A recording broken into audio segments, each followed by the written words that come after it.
Is there any other work in PDE that you're really fond of, which we forgot to mention? Or? Yes, I wrote some papers with Brézis, a number of papers on nonlinear problems, solving boundary value problems.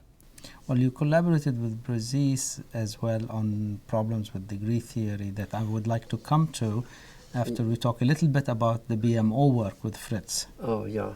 Right. So maybe we can move then to the BMO work, sure. if you don't mind, and tell me what, again, this is one thing that there's fundamental results in analysis, in classical analysis. Well, Fritz John was working in elasticity theory, and he came up with a class of functions that he called bounded mean oscillation, BMO.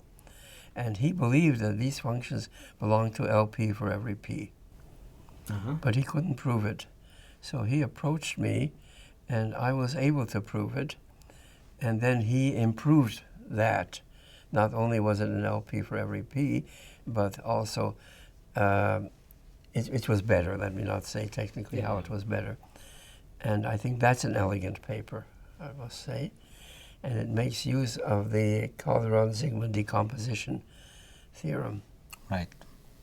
It has been extended. There's something called VMO, vanishing mean oscillation, which is a slightly stronger condition, and that turns also to be a very interesting class.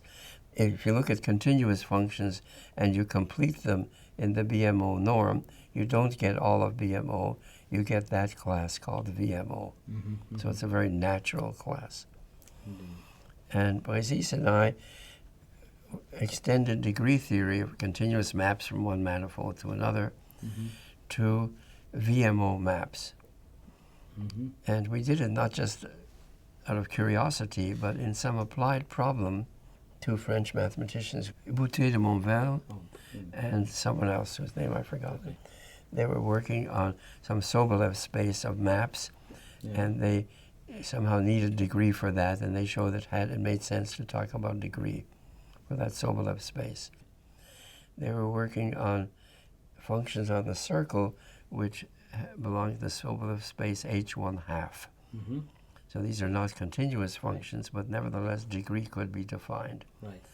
And so Brézis and I started to look at a more general situation, and it turned out that what was needed for was the notion of VMO, maps which are VMO. Maps which from Rn to Rn, which belong to, whose first derivatives belong to Ln, are not necessarily continuous, but they do belong to VMO. The BMO turned out to be also very useful in harmonic analysis as the dual of H1 of Hardy. Yes, dual of the Hardy space, H1. That was discovered by Pfefferman. But the discovery of BMO was totally between you and Fritz. Well, it was Fritz who formulated the notion. Fritz who formulated the notion, but it found its way. And it came from elasticity And it came from elasticity. Yeah. And I've always found this fascinating, that how something comes from your work with Fritz and then it's used somewhere else in a completely different subject.